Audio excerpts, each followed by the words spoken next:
Welcome to Sriyas veg kitchen. நம்ம இன்றைக்கி Deepavali special ரெசிபியில் பார்க்க போகிற ஐட்டம் என்னென்னா, எல்லாருக்கும் ரொம்ப ஃபேவரட்டான காஜு கத்லி, தட் இஸ் முந்திரி கத்லி. இது எப்படி பண்ணுறதுன்னு பார்க்கலாம். இதுக்கு தேவையான சாமான் என்னென்னா, ஒரு கப்பு இப்படி கும்பாரமாக முந்திரி பருப்பு எடுத்துட்டேன்னா இதாலேயே 3/4 கப்பு அளந்து சர்க்கரை இதில் போட்டு வச்சுருக்கேன். ஸோ ஒரு கப்பு முந்திரிக்கு கும்பாரமாக அளக்கிறதுக்கு 3/4 கப்பு சர்க்கரை. நெய் கொஞ்சமாக போதும். ஏன் நெய் கொஞ்சமாக போதும்னா, இதுலேயே நிறையா அந்த எண்ணெய் பசை இருக்குது முந்திரிலேயே, அதனால கொஞ்சமாக நம்மளுக்கு நெய் போகிறோம். இப்போ எப்படி பண்ணுறதுன்னு ப்ரொசீஜர் பார்க்கலாம். இப்போ இந்த முந்திரி பருப்பு நல்லா அதை பாருங்கள், நல்ல இது மாதிரி காஞ்சதாக இருக்கணும். நீங்கள் வானலியில் வறுத்துக்கலாம், இல்லை மைக்ரோவேவில் வச்சு எடுத்துட்டாலும் சரி. அதுக்கப்புறம் மிக்சியில் போட்டு இதை பவுட்ரு பண்ணி சலித்து நல்லா பவுடராக வச்சுக்கணும். அது நான் ரெடி பண்ணிவிட்டு காமிக்கிறேன். இப்போ இந்த முந்திரி பருப்பை மிக்சியில் பவுட்ரு பண்ணியாச்சு. பவுட்ரு பண்ணி அதை நல்லா சலித்து எடுத்துக்கோங்க. சலிச்சுட்டு சப்போஸ் அதில் மேலே கொஞ்சம் கிரானுவல்ஸாக இருந்ததுன்னா திருப்பி நம்ம மிக்சியில் போட்டு அடிச்சுக்கலாம். மொத்தமாக இது மாதிரி சலித்து வச்சுக்கணும். இப்போ எடுத்து வச்ச 3/4 கப் சர்க்கரையை கடாயில் சேர்த்துட்டுருக்கேன். அது ஜஸ்ட்டு நனையிற அளவு தண்ணி விட்டுண்டா போதும். அவ்வளோதான். தண்ணி விட்டுட்டு நம்ம ஆன் பண்ணி இது 1 ஸ்டிங் கன்சிஸ்டன்சி வச்சுக்கணும். ஒரு கம்பி பதம் வைக்கணும். ஸோ இது கரைஞ்சி கொதிக்கணும். ஒரு 5 மினிட்ஸில் அந்த பதம் வந்துடும். நான் உங்களுக்கு அதை காமிக்கிறேன். இப்போது நல்லா கரைஞ்சி கொதிக்கிறது சர்க்கரை பாகு. இது 1 ஸ்டிங் வந்துருதான்ட்டு செக் பண்ணி பார்த்துக்கலாம். இன்னும் வரல, இன்னும் கொஞ்சம் நேரம் இருக்கணும். அந்த பதம் வந்ததும் காமிக்கும். இந்த பாருங்க, இதை வந்து இவ்வளோ நிலத்துக்கு வந்து பிரியறதா, இதுதான் 1 ஸ்டிங் கன்சிஸ்டன்சி. இப்போ இதை போட்டுடலாம். அரைச்சி வச்ச பவுடரை இதில் சேர்த்து ஆஃப் பண்ணிடலாம். உடனே ஆஃப் பண்ணிவிட்டு மிக்ஸ் பண்ணாலே போதும். இதில் இனிமேல் அடுப்பில் வச்சு ஸ்டவ்வில் வச்சு கலரணுங்கிறதில்ல. ஆஃப் பண்ணி நல்லா கொஞ்சம் கைவிடாமல் மிக்ஸ் பண்ணி ஒரு நல்ல பந்து மாதிரி வரும். அந்த பதத்துக்கு ஆஃப் பண்ணி எடுத்து வச்சேன். ஆஃப் பண்ணிவிட்டு கலர்னாலே அந்த பதம் வரும். எல்லாத்தையும் நல்லா சேர்த்தா மாதிரி கலரிக்கோங்க. இது ஆக்சுவலி எல்லாருக்குமே ரொம்ப பிடிக்கும். குழந்தைலேருந்து பெரியவா வரைக்கும் எல்லாருக்கும் ரொம்ப பிடிக்கும் அந்த டிஷ்ஷு. ரொம்ப ஈஸி. ஆக்சுவலி கடையிலலாம் ரொம்ப எக்ஸ்பென்சிவாக விற்கிறாங்க இல்லையா, நம்மளே பண்ணோன்னா ரொம்ப ஈஸி. ஏன்னா கேஷ்யூ மட்டும் வாங்கினா போதும், மற்றபடி கொஞ்சம் தான் சர்க்கரை நெய் ரொம்ப கிடையாது. ரொம்ப ஈஸியாக வீட்டிலே பண்ணிடலாம் அந்த டிஷ்ஷை. இன்னும் கொஞ்சம் இப்படி கொஞ்சம் ஆறுற வரைக்கும் அப்படியே கலரிகிட்டே இருக்கணும். இப்போது இந்த இப்படி கலரிகிட்டே இருக்கிறச்சு அப்படியே கெட்டி ஆகிட்டு வருது இல்லையா, இன்னும் கொஞ்சம் ஆறணும். ஆறின உடனே ஒரு கை பொறுக்கிற சூடு வரும்பொழுது பார்த்தீங்கன்னாக்கா அதுக்கப்புறம் எடுத்து நம்ம கையில் பிசைஞ்சோம் வேறு பாத்திரத்தில் மாற்றி கொஞ்சம் நெய் விட்டுட்டு கையாலேயே பிசையலாம். கையால் பிசையும் போது நல்லா சப்பாத்தி மாவு பதத்துக்கு வரணும். இன்னும் கொஞ்சம் ஆறினதும் உங்களுக்கு காமிக்கிறத பாருங்கள், கெட்டி ஆகிட்டு வருது, உங்களுக்கே நல்லா தெரியும். இப்போ ஓரளவு கெட்டி ஆகிடுது, ஆறிடுத்து. இப்போ இதில் கொஞ்சம் நெய் விட்டு கலரணும்.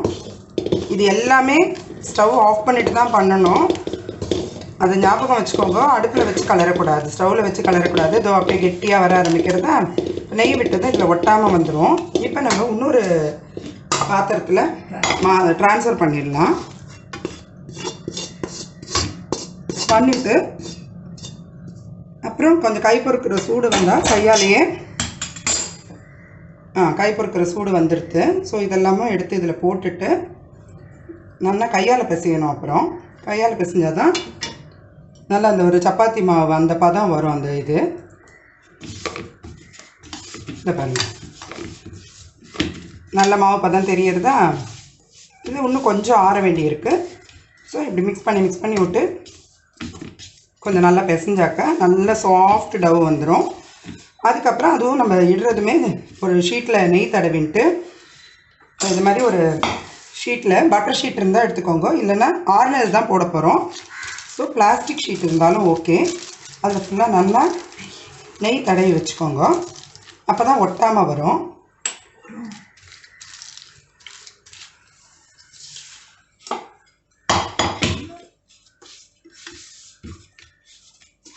இந்த மாவை நல்லா பிசையணும்.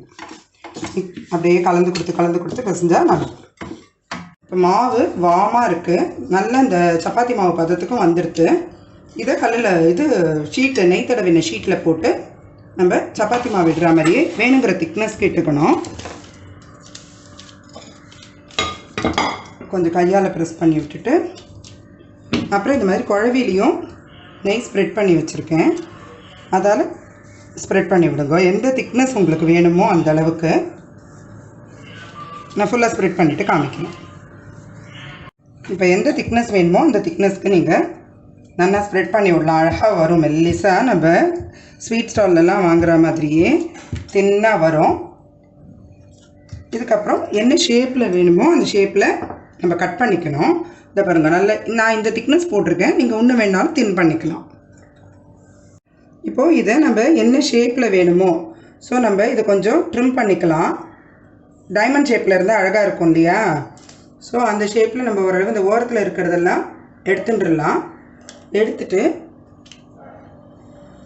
என்ன சைஸில் வேணுமோ அதுக்கேற்ற மாதிரி வரைஞ்சிக்கலாம். இன்னும் நீட்டாக வரணுன்னா நீங்கள் ஸ்கேல் வச்சு கூட போட்டுக்கலாம். ஏன்னா இது ஒன்றும் சூடு கிடையாது இல்லையா? ஸ்கேல் வச்சு கூட போட்டுக்கலாம்.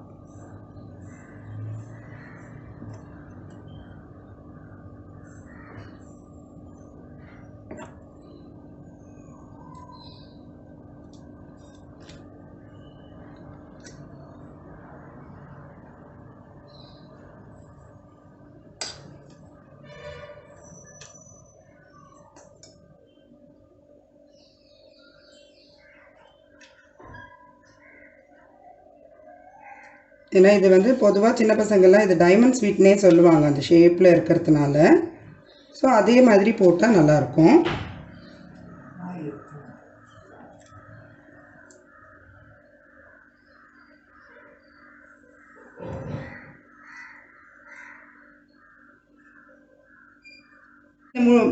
முழுசாக இருக்கிறது எல்லாத்தையுமே இந்த மாதிரி நம்ம வேணுங்கிற ஷேப்பில் கட் பண்ணி வச்சுட்டு நான் உங்களுக்கு காமிக்கிறேன். இப்போ சூப்பராக காஜு கத்லி ஃபஸ்ட் கிளாஸாக ரெடி ஆகிடுது, நம்ம ஸ்வீட் ஸ்டால்லாம் வாங்குகிற மாதிரியே. இதை பாருங்க எவ்வளோ அழகாக வருது பாருங்கள். எடுத்தா இப்படி தானே இருக்கும். இது இன்னும் கொஞ்சம் திக்காக வேணும்னா இன்னும் கொஞ்சம் திக்காக கூட நம்ம போட்டுக்கலாம். ஃபஸ்ட் கிளாஸாக ரெடி ஆகிடுது, ரொம்ப ஈஸி. வித்தின் ½ an hour இது பண்ணியாச்சு.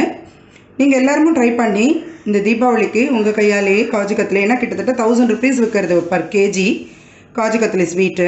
இது அவ்வளோலாம் செலவே ஆகாது. ஒரு 1/4 கிலோ கூட முந்திரி இல்லை, அது போட்டது 1 கப்பு முந்திரி. அதுக்கே இவ்வளோ வந்திருக்கு கேக்கு.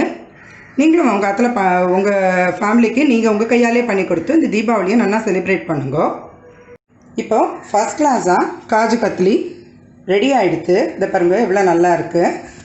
நீங்கள் வீட்டிலையே உங்கள் குழந்தைகளுக்கு உங்கள் கையாலேயே இந்த காஜு கத்லி பண்ணித்தரலாம். ரொம்ப ஈஸி மெத்தட். இதை அப்படியே ஃபாலோ பண்ணிடலாம், ரொம்ப நல்லா வருது. இதை நீங்கள் ஃபஸ்ட் கிளாஸாக முன்னாடிலாம் கூட அரைச்செல்லாம் கலருவோம். இப்போ இந்த பவுடர் பண்ணுற மெத்தட் ரொம்ப நல்லா இருக்குது. இது நீங்களும் ட்ரை பண்ணுங்க. இது வரைக்கும் எங்கள் சேனல் சப்ஸ்கிரைப் பண்ணலைன்னா ப்ளீஸ் சப்ஸ்கிரைப் பண்ணுங்க, லைக் பண்ணுங்கள், ஷேர் பண்ணுங்கள் உங்கள் ஃப்ரெண்ட்ஸ் அண்ட் ரிலேட்டிவ்ஸ்க்கு. நோட்டிஃபிகேஷன் உடனுக்குடனே வரதுக்கு பெல் பட்டனை ப்ரெஸ் பண்ணி வச்சுட்டு அதில் ஆல்கிற ஆப்ஷனை சூஸ் பண்ணிக்கோங்க. தேங்க்ஸ் ஃபார் வாட்சிங். Happy Deepavali to all.